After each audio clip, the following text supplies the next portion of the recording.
അദ്ദേഹത്തോടുള്ള ആദരവ് വർദ്ധിക്കുകയാണ്. മറ്റുള്ളവരെക്കാൾ കൂടുതൽ അർഹത അദ്ദേഹത്തിനുണ്ട്.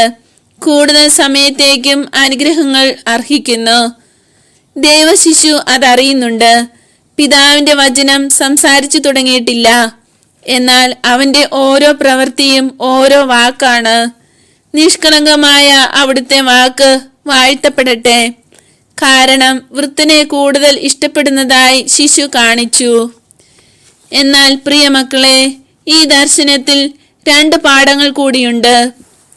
തന്റെ നില എപ്പോഴും പാലിക്കുന്ന ജോസഫ്, നിർമ്മലതയുടെയും പരിശുദ്ധിയുടെയും കാവൽക്കാരനായി അദ്ദേഹം എപ്പോഴും അവിടെ സന്നിഹിതനാണ്.